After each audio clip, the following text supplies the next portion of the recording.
Masechet Psachim, Dafret, et nous commençons la page précédente, Dafzain Amud Bet, 16 lignes avant la fin, les Oraner. Nous avons vu dans la Mishnah le din de Bdikat Chametz, on doit rechercher le Chametz à l'aide d'une bougie.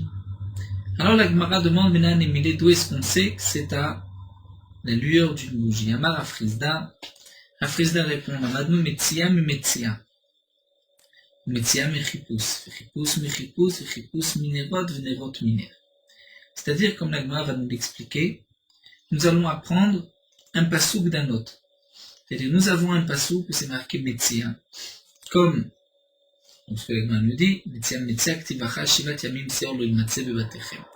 Nous avons le pasouk concernant l'interdiction de posséder, de trouver du Chametz chez soi, c'est marqué Lo Imatse. Donc le mot Metsia est marqué dans ce pasouk. On va chercher un autre pasouk où c'est aussi marqué Metsia dans ce pasouk, mais dans le même pasouk, il y a aussi marqué le mot Chipus, la recherche. Donc nous savons que là où il y a c'est Lo Imatse, donc il y a aussi Chipus. Et on continue, Chipus, on va apprendre un autre pasouk, on va trouver Chipus et Nerot. Ensuite Chipus et Ner, Nerot et Ner. Et donc on va arriver en fin de compte à la lueur d'une bougie. Donc on va dire le pasouk où c'est marqué Metsia, c'est aussi, donc la recherche du Chametz doit se faire à la lueur d'une bougie. Donc on apprend une sorte de Gzera Shava de plusieurs psukim. Ktivacha, c'est marqué, nous dit la Gemara, Shivat Yamim Seor Lo Imatse Bebatechem, 7 jours tu ne trouveras pas tout le vieux, tout le vin dans ta maison, tout Chametz. Ktivacha, mais c'est marqué ailleurs, Veichapes Begadol Echel Bekatan Kila. C'est marqué au sujet de Yosef et de ses frères, lorsqu'on a recherché la coupe dans le paquet de Binyamin, qu'on a trouvé dans le sac de Binyamin, c'est marqué qu'il a cherché, Veichapes Begadol Echel, il a commencé par le plus grand, Bekatan Kila, il a terminé par le plus petit. Bekatan Kila Veimatse. Et ensuite c'est marqué qu'il a trouvé la coupe dans le sac de Binyamin. Donc on voit que là où c'est marqué Motse, Metsia, c'est aussi marqué Chipus. Donc ou Metsia, mais Chipus d'idée. Donc la Metsia, on apprend du Chipus lui-même. Et donc on va dire que là où il y a marqué Metsia, c'est Chipus. Et Chipus minerot, dirtis marqué Baïtaïa Chapes et Yerushalayim banerot. Je vous dis, je rechercherai les fautes de Yerushalayim avec des bougies. Et on a aussi un pasouk venerot miner dirtir ner Hashem nishmat adam chubes kol chadre batem. Je vous recherche tous les coins du ventre, le chadre batem, de l'intérieur de l'homme. Donc on voit aussi que Chipus avec ner. Et donc on apprend que la Bdikat Chametz doit se faire à la lueur d'une seule bougie, d'une seule lumière. La Gemara reprend, Tana de Rabbi Shmuel, nous avons une braïta, Beth Midrash de Rabbi Shmuel, Lele Yudalet, donc le 13 au soir, la nuit du 14, Botrim et Chametz le Oraner, on vérifiera le Chametz à la lueur d'une bougie. Afalpi Shenraï et Davar, Zechal Davar, même si nous n'avons pas vraiment de preuves, mais nous avons une allusion à cela, comme c'est marqué, Shneemar, là on reprend tous les psukim que nous avons vus, Shivat Yamim Seor Lo Imatse, Veichapes Begadol Echel Bekatan Kila, et ensuite Vomer Beit Echbes Yerushalayim Banerot, Vomer Ner Hashem Nishmat Adam Chofetz. Alors la Gemara, pour terminer, nous explique Maï Vomer, pourquoi tu rapportais un dernier pasouk. Vechite Manu de la Gemara, Haï Baetaï, en vérité, peut-être que le pasouk Chapes Yerushalayim Banerot ne vient pas exclure pour l'Abdikat Chametz plusieurs Nerot, c'est-à-dire la torche, comme nous allons le voir. C'est-à-dire qu'en vérité, ici, ce que la Gemara recherche, lorsqu'on dit qu'on va faire Bdikat Chametz à la lueur d'une veilleuse d'une seule flamme, c'est que c'est seulement à la lueur d'une seule flamme et non pas lorsqu'il y en a plusieurs, lorsqu'il y a une sorte de torche. Pourquoi? Puisque une seule flamme éclaire mieux qu'une torche.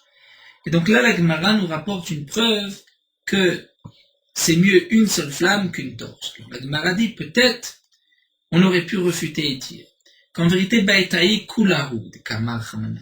C'est-à-dire que la Torah dit, Lo badikna le Yerushalayim beneora de avuka de nafish neora. Et je ne vais pas rechercher les fautes de Yerushalayim avec la lueur d'une avuka, d'une torche, seulement d'une d'une seule lumière.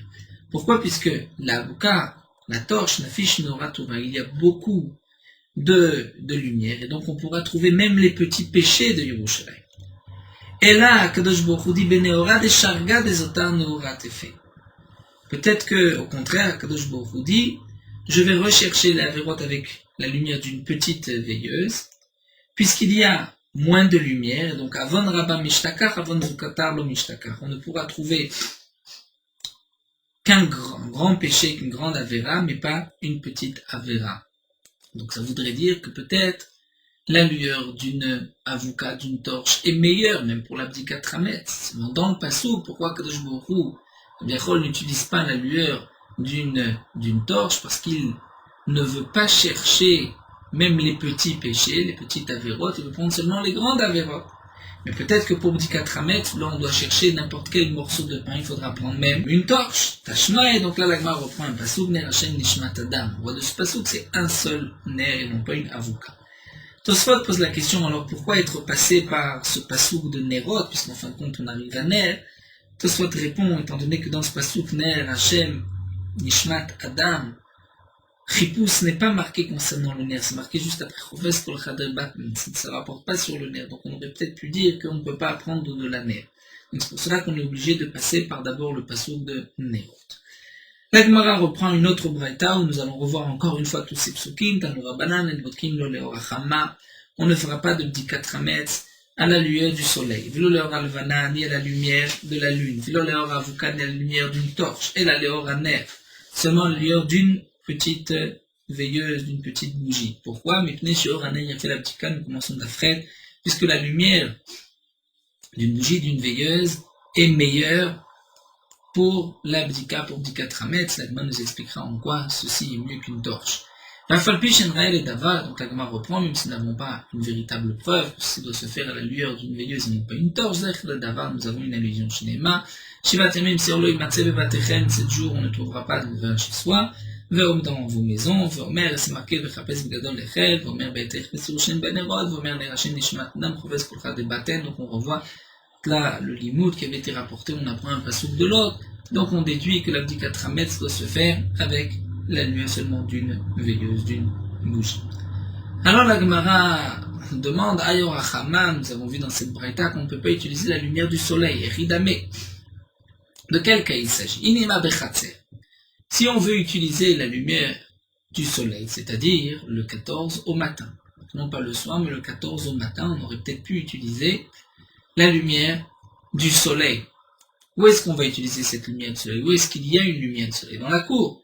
Donc ça voudrait dire que la Mishnah vient exclure et vient nous dire on ne fera pas l'abdikat Rametz à la lumière du soleil dans la cour le 14 au matin. Pourtant, Amar Rava a dit la cour n'a même pas besoin de bdikat Rametz. Pourquoi? Étant donné qu'il y a des corbeaux qui vont manger tout Rametz qui restera. Donc ça ne peut pas être ce cas-là que la Braïta vient exclure. Et la Arsadra. Donc nous dit la Gemara, il s'agit d'une petite pièce, une Arsadra. Nous avons vu, c'est un endroit couvert qui n'a pas de méchitzot, qui n'a pas de mur. Amar Rava, pourtant Rava a dit que là aussi, Arsadra, Léora Nivdeket, que la Arsadra pourra être vérifiée, Léora, c'est-à-dire à la lumière que nous avons, cette Arsadra, donc la lumière du jour, est suffisante pour bdikat Rametz. Donc on ne comprend toujours pas qu'est-ce que la Braïta vient nous exclure. On ne pourra pas faire de bdikat Rametz, les or achama, la lumière du soleil. Alors la Gemara répond l'otzricha, la rouba de Becheder. Il s'agit d'une pièce. Et il y a une fenêtre.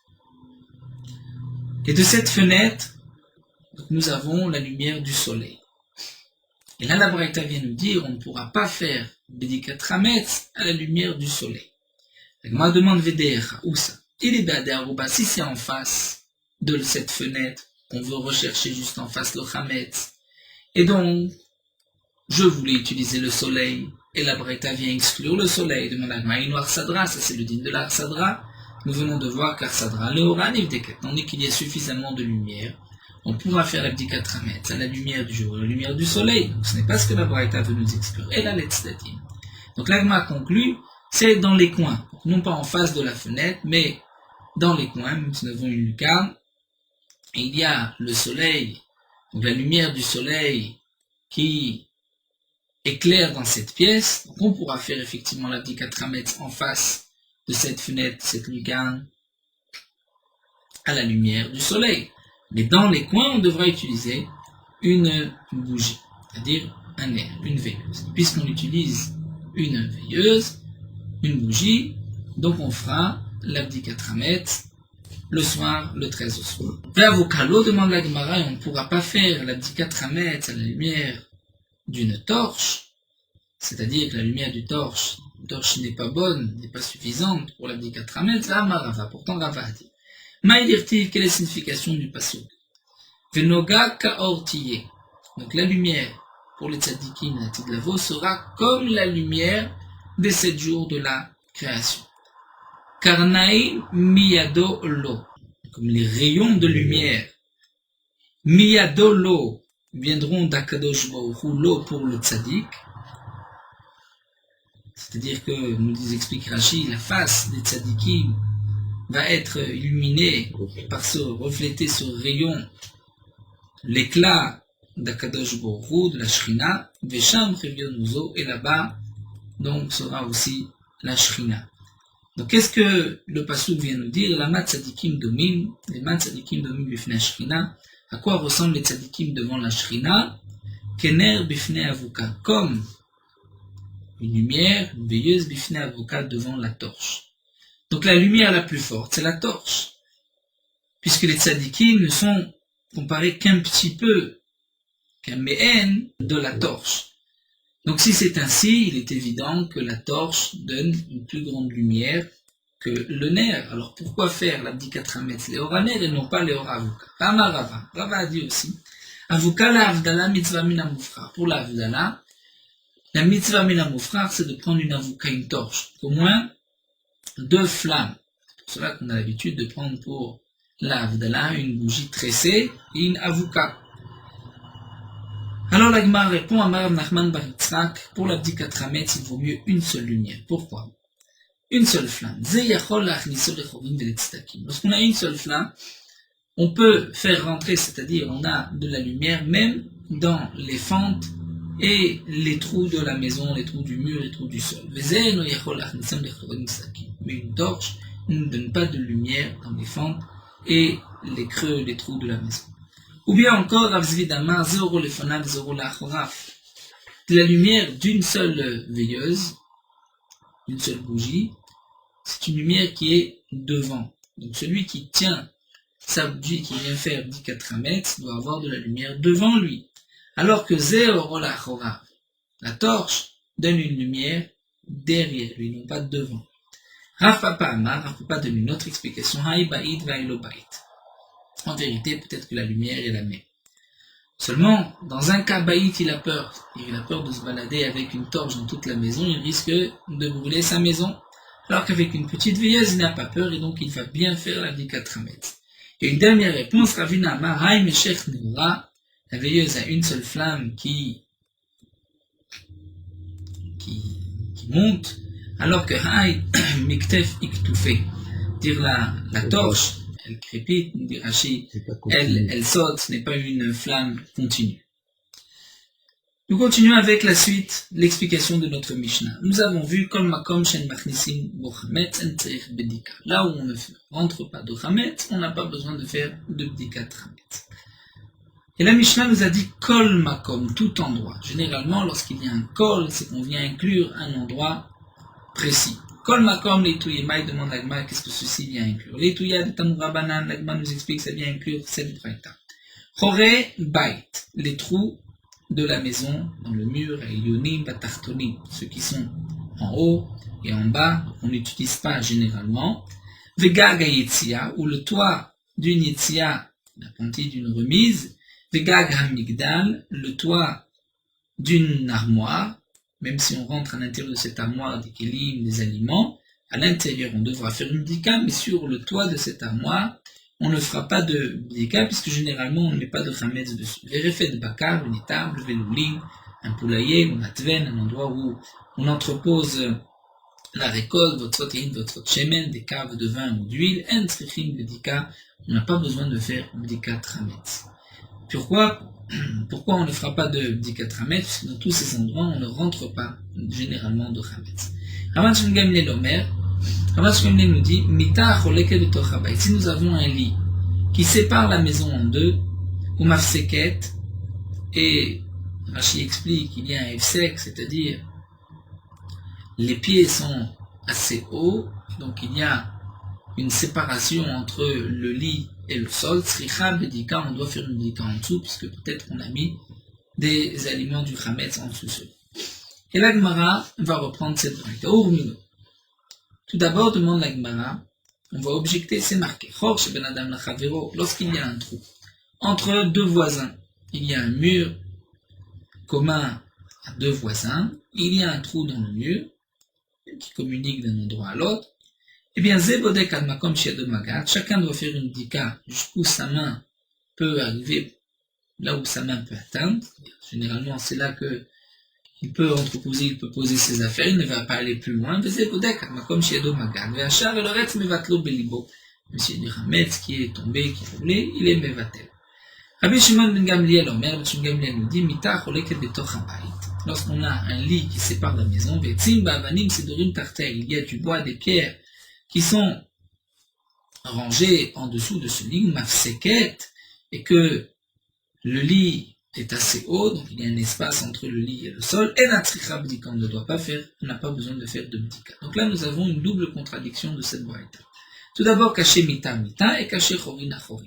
Ça veut une contradiction, puisque nous avons vu auparavant dans la première braïta que pour les trous, on n'a pas besoin de faire de bdikat chametz, et que dans la seconde, donc il faut faire une bdikat chametz, là où sa main a la possibilité de rentrer, jusqu'où sa main atteint, l'endroit où sa main arrive. Et nous avons aussi une autre contradiction, c'est concernant le lit. Puisque dans la première braïta, on voit que sur le lit, d'après Rabbi Shimon Gamliel, on doit faire une bdika. D'après la seconde, on ne fera pas de bdika. L'Agma répond, chorin achorin lo kashi. Les trous, il n'y a pas de contradiction. Pourquoi? Comme nous avons vu, les trous qui sont en haut et en bas ne sont généralement pas utilisés, puisqu'ils ne sont pas pratiques. Là, on n'a pas besoin de faire de bdika, puisque c'est un endroit chez En Machnisim Bo Chametz, on ne rentre pas de Chametz. Et dans le cas où le trou se trouve au milieu, donc à portée de la main, puisqu'on rentre du Hametz, il faudra faire du 4 Hametz. Donc nous avons répondu les deux braïtot. Une braïta parle des trous en haut et en bas, et l'autre les trous à portée de la main. Mita mita, la contradiction du lit. Lokashi, ademidle, ademitatei. Dilagma, tout dépend. Demidle, c'est-à-dire elle est très haute. Et le dirachi, donc il y a un espace en dessous où on peut facilement mettre des choses entreposées d'aliments du chametz, donc là effectivement il faudra faire du 4 chametz, ademitatae, c'est-à-dire même s'il y a un peu d'espace, mais ce n'est pas pratique, donc on n'utilise pas cet endroit puisque le lit n'est pas suffisamment élevé, là il ne faudra pas faire de bdika. De même l'agma continue, nous avons vu dans la première braïta, les caves de vin, on n'a pas besoin de faire de bdika chametz.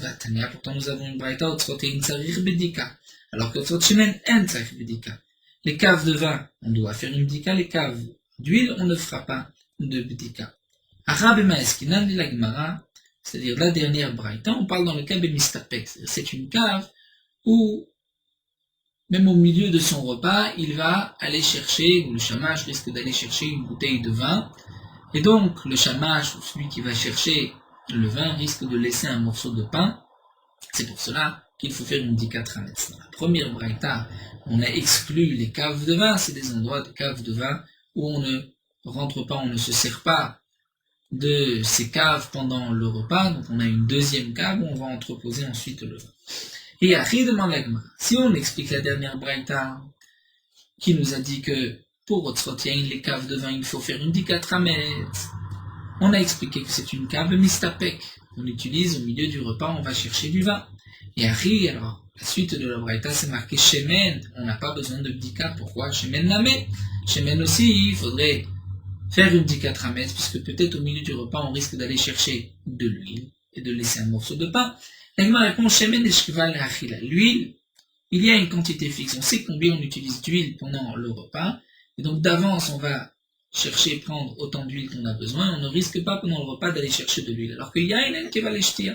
Pour le yain, pour le vin, il n'y a pas de mesure fixe de quantité. on peut, au milieu du repas, rajouter, boire encore un peu de vin, et donc on risque d'aller chercher du vin dans cette cave, et donc de laisser du pain, donc il faudra faire des 4 mètres. C'est d'ailleurs une telle cave que nous parlons dans la Mishnah, lors de la Machloket Bet Shammai et Bet Hillel, que nous reverrons dans le Hamoud Bet. Taner Rabchia enseignait à Souotzrot Shechar Bevavel que Tzrot Yain Beretz Israël. En Bavel, on consommait beaucoup de bière, d'alcool, et donc les caves de bière et d'alcool en Bavel, c'était que Tzrot Yain Beretz Israël, comme les caves de vin en Eretz Israël, Bemistapek, c'est-à-dire lorsque au milieu du repas, on allait chercher de la bière dans ces caves, donc il faudra faire une bdika tramès, puisque peut-être on a laissé un morceau de pain. Amar Afrizda nous dit Bedagim, un endroit où on entrepose, on laisse les poissons, un tserich bdika, on n'a pas besoin de faire de bdika tramès. Pourquoi? Parce que généralement, au milieu du repas, on ne va pas chercher de poissons. On va tenir de l'agma tserich bdika, pourtant nous avons une braïta que pour les poissons, il faut faire une bdika. L'agma répond l'okash. Tout dépend si ce sont des gros poissons ou des petits poissons. Rachid nous explique les gros poissons, on sait exactement combien on va en consommer, donc on ne va pas au milieu du repas aller chercher encore un énorme saumon, alors que Zoutré, des petits poissons, donc on risque encore d'aller en rajouter un ou deux pendant le repas, et de laisser du chametz. C'est pour cela qu'il faudra faire une bdika.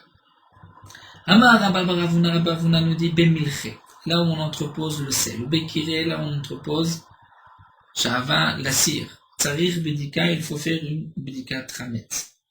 Puisque parfois, au milieu du repas, on va chercher du sel ou bien des bougies.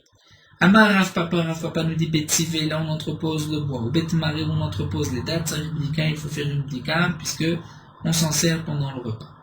Tana la Gemara continue et nous dit Nous avons une braïta qui nous dit lorsqu'il y a un trou ou une fente, on n'oblige pas celui qui fait l'abdika trametz de rentrer sa main et d'aller chercher le chametz mitna sakana à cause du danger. La Gemara va expliquer maï sakana, de quel danger il s'agit. Si on craint le danger du scorpion, c'est-à-dire on risque. Donc en rentrant la main dans un trou, par exemple un mur, il y a un trou, on n'ira pas faire de bdika trametz en rentrant la main, puisque peut-être qu'un scorpion risque de le mordre. On demande à Gma, mais alors comment va-t-il utiliser ce trou? Il y a peut-être des scorpions. Donc si on craint le scorpion, donc certainement que cet homme n'utilise pas aussi ce trou. Alors la Gma répond, l'otzricha de nafal. On parle en vérité non pas d'un trou dans le mur, parce qu'un trou dans le mur, généralement on sait, on va dire si il y a des scorpions ou pas. Dans le cas où on craint le scorpion, on n'utilisera pas, on ne mettra rien à l'intérieur et on n'a pas besoin de bdika trametz. Mais ici on parle d'un mur qui s'est effondré.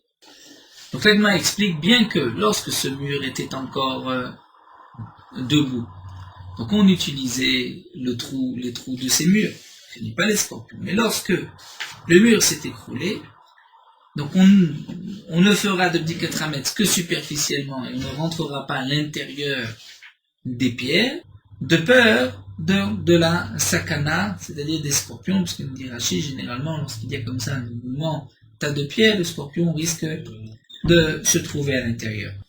Alors la Gemara continue et demande Inafal. Mais si on parle d'un mur qui s'est effondré, la malédique, alors pourquoi faire une bdika trametz? Maintenant nous avons une Mishnah qui nous dit Chametz shenafla alav mapolet, lorsque nous avons un morceau de chametz, il y a un éboulement, des pierres qui sont tombées dessus, Arouk me voit.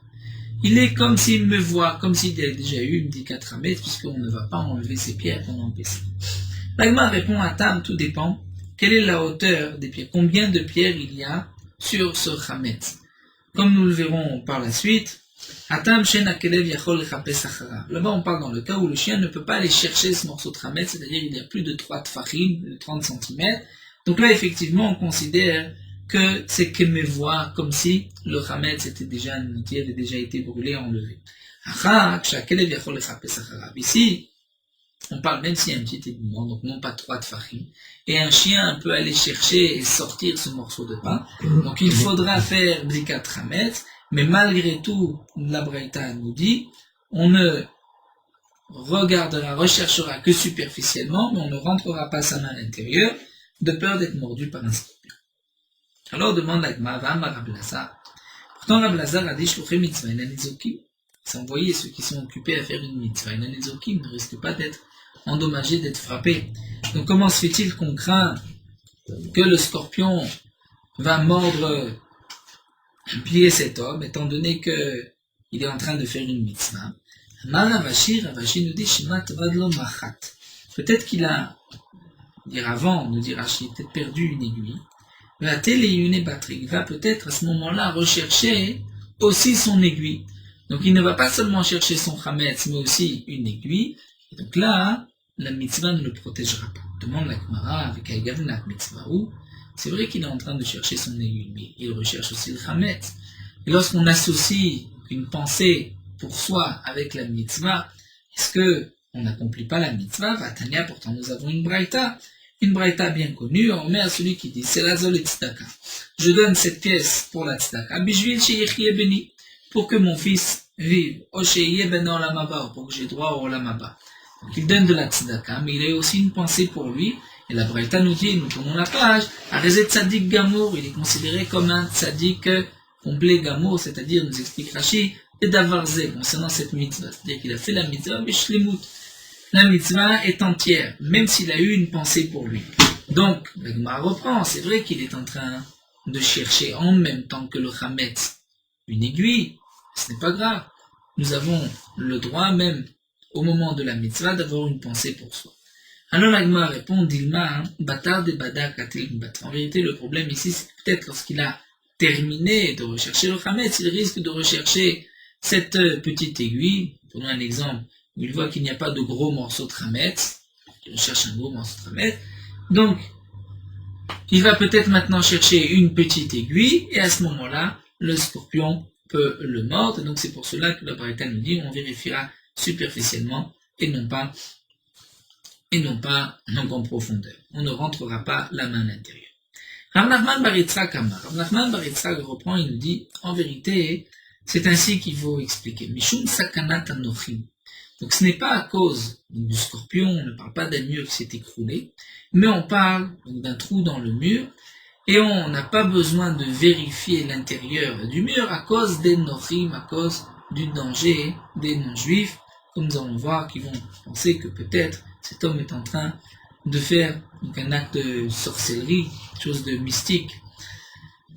Comme nous dit l'Agmara ou Plimoi, et l'auteur de cette Mimra c'est Plimo, d'Etania, nous avons une braïta. Chor ben Yehudi l'Aramae, parce qu'il y a un trou entre la maison d'un Israël et d'un non-juif. Bodek ad makom shedo magat, il vérifiera ad makom shedo, donc de ce côté, là où sa main peut atteindre, donc là où il peut encore rentrer sa main, c'est à lui de vérifier. Il fera un bitoul, il ne va pas se soucier du côté du non-juif. Plimo Amar, alors que Plimo dit, Plimo dit, il ne fera pas du tout de bdika. Il prenait un sakana à cause du danger. Maï sakana, quel danger? C'est-à-dire, il se suffira d'un bitoul pour ne pas transgresser balire balimatse, donc il va annuler son chametz, mais il ne recherchera pas le chametz à cause du danger. De quel danger demande la Gemara? Inima sakana kshafim, si c'est le danger, peut-être des kshafim, dire des sorcelleries, peut-être le non-juif pensait que cet homme est en train de lui jeter un sort, alors comment a-t-il pu utiliser aussi ce trou? Peut-être que le goy aussi pensait qu'il était en train de lui faire un guéchouf. Et moi répondons, Atam kishtamesh, imama veneora, lorsqu'il utilisait, il mettait son chametz à l'intérieur, c'était jour, il y avait de la lumière. Donc le non-juif ne pensait pas, n'avait pas eu une idée de kishouf de sorcellerie. Mais là, lorsqu'il vient chercher le chametz, c'est la nuit, veshargo avec une veilleuse.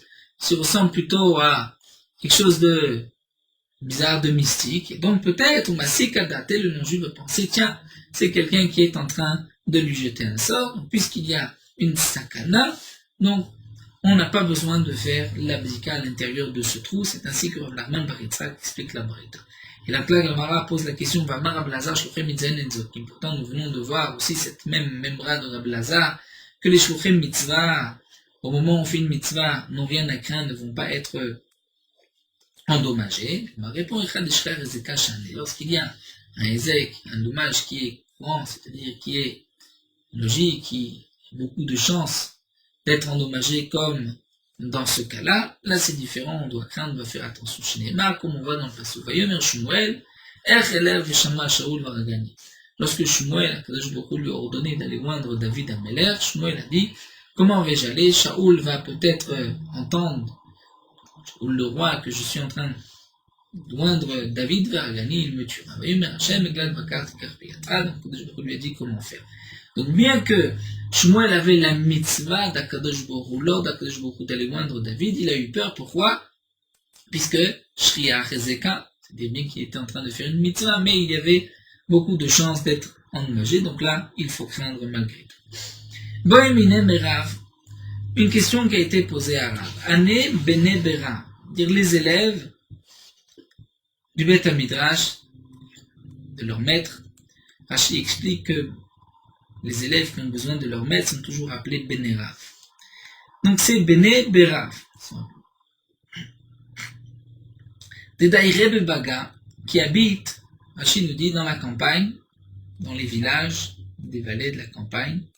Ma'ou le mette kadma v'chashucha le bera. Ont-ils droit à la possibilité d'aller de bonne heure au Beth Midrash, ou le soir de sortir tard de chez eux pour aller dans le Beth Midrash, ou bien ils doivent craindre les mazikim, les démons, les anges malfaisants, à ce moment-là, avant le lever du jour ou la nuit.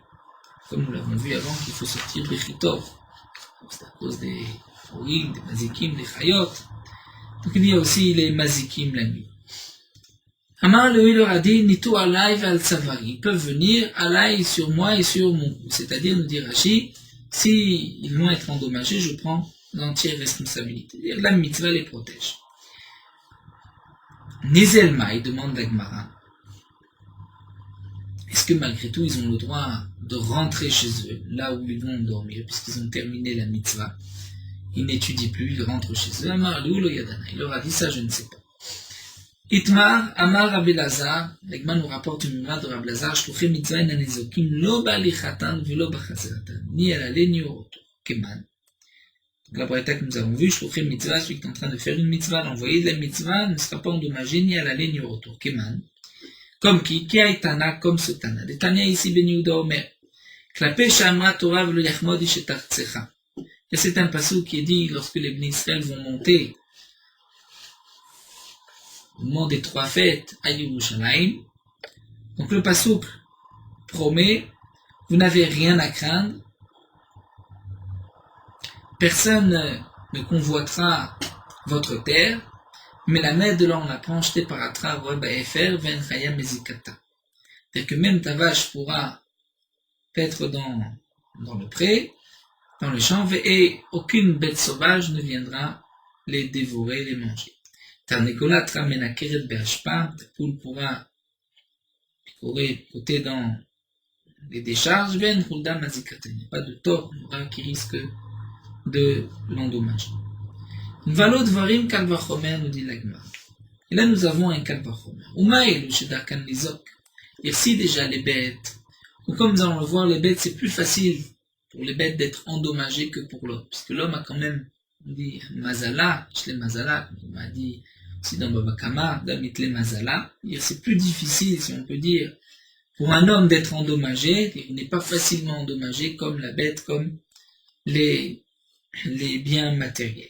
Donc si déjà, pour ce qui est plus facile d'être endommagé, la Torah promet, Enan nizokin, grâce à la mitzvah, lorsqu'on montrera les trois fêtes à Yerushalayim, Aliyah la Regel, donc Bnei Adam, Shen Darkam, les hommes qui eux généralement ne sont pas facilement endommagés, la Khat Kama Vekama a plus forte raison que là aussi ils ne seront pas endommagés. En Liela Be'alicha, je n'ai donc qu'au moment où on va faire la mitzvah, comme c'est marqué dans le passage Be'alotra, lorsque tu monteras pendant les trois fêtes, Bechazara, mais lorsque tu reviendras Minaï, que là aussi la mitzvah les protège, Talmud Lomar, c'est marqué Ufanita Baboker Ve'alarta. Et le matin, donc, tu te tourneras et tu rentreras chez toi. Alarta la Olecha, tu retourneras dans ta tente. Mais la med, chez Teler Vetimtsa Olecha Beshalom. De là, on apprend que tu rentreras et tu trouveras ta tente en paix. Donc, même le retour est assuré, il n'y a rien à craindre, on ne sera pas endommagé, même les biens qu'on a laissés, au moment du retour, on ne sera pas endommagé, bien qu'on a terminé la mitzvah. Alors la Gemara termine, demande donc si même lorsqu'on revient de la mitzvah, on est protégé par la mitzvah. Donc pourquoi le pasuk a besoin de préciser qu'en allant à la mitzvah, on est aussi protégé? C'est-à-dire ce que le pasuk dit, c'est que là la Torah vient nous apprendre autre chose. La Torah vient nous faire une allusion ici et nous dire toi qui montes à Yerushalayim, tu n'as cette obligation que si tu laisses une terre. C'est-à-dire que si tu es propriétaire d'une terre, d'un carca, d'un terrain, Arba Amot, tu as l'obligation de monter la règle. Celui qui n'est pas propriétaire d'un terrain n'a pas cette obligation d'aller à la règle. Il n'a pas l'obligation de monter à Yerushalayim. C'est ce que nous avons vu plus haut dans la Gemara, plutôt dans Tosfot, au sujet de Rabbi Yehuda ben Betera qui n'était pas monté à Yerushalayim avec l'histoire du non-juif qui avait dit mais moi j'ai mangé du meilleur du Korban Pessah, et donc Tosfot pose la question mais pourquoi Rabbi Yehuda ben Betera n'est pas monté la règle? Donc Tosfot répond peut-être qu'il n'avait pas de terrain, comme il n'était pas propriétaire, comme nous l'avons vu ici dans cette Gemara. La Gemara continue concernant allié à la règle. Ensuite nous reprenons les dynimes de Pessah. Amar Abavin Baravada Amar Ravitzak Mipnema. Pourquoi En Perod Ginusa Yerushalayim? Pourquoi il n'y a pas de fruits, les fruits qui étaient autour de la Kinneret, de cette terre qui est appelée Ginusa, autour de la Kinneret, nous dit Tosfot, c'était le nom de Medina, c'est-à-dire d'un état qui est pays en Eretz Israël. Et il y avait des fruits qui étaient très sucrés, très doux. Pourquoi il n'en avait pas à Yerushalayim? Pour ne pas que ceux qui montaient à Yerushalayim puissent dire par la suite, il m'allait le alinu el alechol pod Ginusa Yerushalayim dayin. Si on était monté à Yerushalayim que pour manger ces bons fruits, ceci nous aurait suffi. Et donc, Nimtsa Aliyah Shelo Lishma. Donc, les gens seraient montés à Yerushalayim Shelo Lishma, seulement pour manger de bons fruits. Kayotsebo, Amar Abdustai Barabiana, comme le dit aussi Abdustai Barabiana, Nemen Chamet Veria Yerushalayim. Pourquoi il n'y a pas ces Chamet Veria, ces bains chauds, cette eau chaude, comme il y a à Tveria? Pourquoi il n'y en a pas à Yerushalayim? Qui déchire les regalim, au moins qu'il ne faut pas que ceux qui montaient à Yerushalayim puissent dire, il m'allait l'alno lechot Chamet Veria daïn. Si on était monté à Yerushalayim que pour nous laver, nous tremper dans ces eaux chaudes, ceci nous aurait suffi. Donc la montée à Yerushalayim aurait été Shelo Lishma, donc avec une intention, pas seulement pour la mitzvah, mais aussi pour profiter des Chamet Veria. Nous revenons à la Mishnah. Donc nous avons vu dans la Mishnah, Kol Makom Shen Machnisim Bo Chametz, là où on ne rentre pas de Chametz, on n'a pas besoin de faire de Bdika. Ensuite la Mishnah demande, dans quel cas nous avons dit les Shte Shurot, les deux rangées, la Marloquette de Bet Shammai et Bet Hillel? La Gemara reprend et demande, Martef Mandachar Sheme, qui nous parle ici d'une cave? C'est-à-dire, un peu mieux expliquer la question de la Gemara. La Mishnah s'étonne et demande, ou Bema Amrou Shte Shurot de Martef. C'est-à-dire, comment se fait-il qu'on doit faire une Bdika Chametz dans la cave? Comme si nous avions dit auparavant, nous avions rapporté le dîme de la cave, nous avions dit qu'on n'a pas besoin de faire de Bdika Chametz, et là la Mishnah m'a demandé, alors pourquoi d'après Bet Shammai et Bet Hillel, il faut faire une bdika? Alors la Gemara répond à Chikamba. Nous avons dit Kol Makom Shen Machnisim Bo Chametz en Tzarich bdika. Tout endroit où on ne rentre pas de Chametz, on n'a pas besoin de faire de bdika. Votre Shemen Namen Tzarich bdika. Donc c'est comme si la Mishnah avait aussi expliqué et dit que les réserves de vin, une cave où on entrepose le vin et l'huile, on n'a pas besoin de faire de bdika Chametz. Alors là la Mishnah vient dire Bema Moshe Shurot Bemarter. Donc dans quel cas on a dit que Shte Shurot de Marter, c'est Makom Shmachnisim Bo Chametz Bemistapek, c'est-à-dire une cave qu'on utilise, on va chercher du vin au milieu du repas. Maintenant, nous allons nous pencher sur la Marloquette Bet Shammai et Bet Hillel. Nous avons vu d'après Bet Shammai Omrim, Shte Shurot al Pene Kol HaMartef. Que signifie Shte Shurot d'après Bet Shammai, deux rangées? Comme nous l'avons déjà expliqué dans la Mishnah, à l'époque, on entreposait donc dans les caves des tonneaux. Donc d'abord, on faisait une rangée horizontale de tonneaux, les uns à côté des autres, donc plusieurs rangées l'une derrière l'autre, et ensuite on mettait une deuxième couche, une deuxième rangée, et ainsi de suite on montait jusqu'au toit de la cave. Donc Bet Shammai nous ont dit deux rangées. Amar Rabbi Yehuda, Shte Shurot she'amru min haaretz v'ad Shmei Korah. D'après Rabbi Yehuda, Bet Shammai nous ont imposé, les Chachamim m'ont imposé comme dit Chametz, c'est les deux rangées donc verticales, les deux rangées extérieures. Nous avons les deux dernières rangées, donc celle, nous allons voir par la suite, Péné à pétard, c'est-à-dire l'entrée, le mur où se trouve l'entrée, c'est le pétard, l'entrée. Donc les deux rangées extérieures, donc la première et une derrière, sur toute la hauteur, d'après Beth Shammai, c'est là qu'on doit faire la Bdikat Hametz. Rabbi Yochanan Amar, Rabbi Yochanan nous dit, Shura Achat Kemingam, c'est-à-dire d'après Beth Shammai, c'est une rangée Kemingam, c'est comme une lettre grecque, c'est comme un resh, comme un L, c'est-à-dire une rangée verticale et une rangée horizontale. Donc celle d'en haut et celle qui est en face de la porte. Tana Kavate de Rabbi Yuda, Tana de Rabbi Yochanan, nous avons une braïta comme Rabbi Yuda, une comme Rabbi Yochanan. Tana Kavate de Rabbi Yuda, Beth Shammai nous Shte Shurot al Pene Kol HaMartef. Donc Beth Shammai nous ont dit deux rangées al Pene Kol HaMartef sur tout le long de la face de la cave. Shte Shurot Shamru, Minarev Shmekora, du sol jusqu'aux poutres, jusqu'au plafond de la cave. Tana Kavate de Rabbi Yochanan.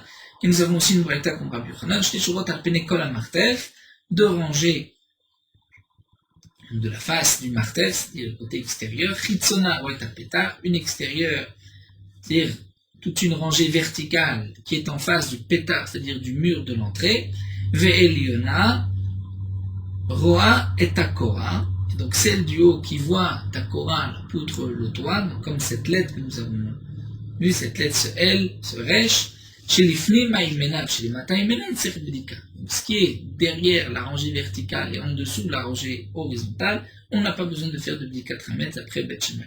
Donc d'après Beth Shammai, c'est ou les deux rangées extérieures verticales, ou bien une rangée verticale et une rangée horizontale. Alors que Beth Hillel, d'après Beth Hillel, ce sont seulement les deux rangées extérieures, mais Elionot les plus hautes. Et là, nous avons aussi une machloket à Marav et Elionav chez les Mataïmen. D'après Rav, c'est une seule rangée de tonneaux. C'est-à-dire, si on peut imaginer le cas où nous avons 10 rangées de tonneaux, donc les uns derrière les autres, et nous avons 10 couches de tonneaux. Donc d'après Beth Hillel, on ne prendra, comme nous l'expliquera, Elionav chez le Mataïmenu, c'est-à-dire la couche d'en haut, mais seulement la première, c'est-à-dire une rangée de tonneaux, donc non pas toute une rangée horizontale, mais une seule rangée en haut de tonneaux, et ensuite chez les Mataïmena et la rangée d'en dessous. Si on peut, encore un chiffre, on a, donc chaque couche est de 10 tonneaux, et nous avons 10 tonneaux les uns derrière les autres, donc nous avons chaque couche 100 tonneaux. Et nous avons 10 couches de 100 tonneaux, ce qui nous donne 1000 tonneaux. Donc d'après Beth Hillel, on prendra la première couche de 10 tonneaux d'en haut et ensuite 10 tonneaux en dessous, ça fait en tout 20 tonneaux. Mais Shmuel Amar et Yonav chez les Fnim Aïmen. D'après Shmuel, c'est aussi 20 tonneaux, mais la rangée extérieure qui fait le coin et celle qui est derrière, donc non pas qui donne vers la porte, mais en haut de la cave.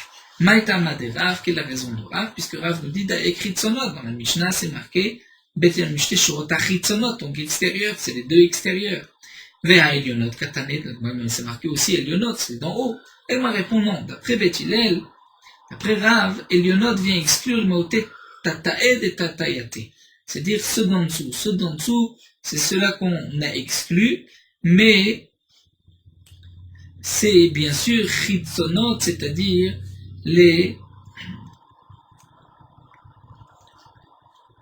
c'est les deux rangées extérieures. Donc on a exclu la troisième rangée. Shmuel Amar et Yonav Shlifnim Aïmena, d'après Shmuel, c'est celle d'en haut et celle qui est vers l'intérieur. Donc deux rangées, une qui est en face de la porte et l'autre qui est derrière celle-ci. Maïtama, pour quelle raison? D'ailleurs qu'elle lionote, puisque lui, Shmuel, explique dans les mots de Beth Hillel, marqué Elionot, donc c'est ceux qui sont en haut, deux rangées en haut. Va'achitzona, Katane, demande à l'Allemagne, pourtant c'est aussi marqué extérieur, alors que la seconde, d'après Shmuel, n'est pas extérieure, elle est vers l'intérieur. Donc l'Allemagne explique, d'après Shmuel, les maote gviyate de gviyate. Ce qu'on veut exclure, c'est les rangées qui sont encore plus vers l'intérieur. Donc non pas les deux dernières, mais la troisième et ainsi de suite. Rav Friya Tanakavate de Rav, Rav Friya enseigné Tanakavate de Rav comme une braïta comme Rav, donc lui enseigné comme Rav. Vekulu Tanae Tanukavate de Shmuel, alors que tous les autres Tanaïm enseigné, expliqué comme Shmuel, d'après Beth Hillel, Velchita Kavate de Shmuel, l'alacha est comme Shmuel, d'après certains, l'alacha est comme Rav. Il y a une autre girsa. Donc la Gemara a conclu, nous avons terminé donc déjà cette première Mishnah de Psachim. Et nous avons expliqué donc la marloquette Beth Shammai et Beth Hillel, quelles sont les rangées qu'on doit vérifier. Nous allons nous arrêter ici.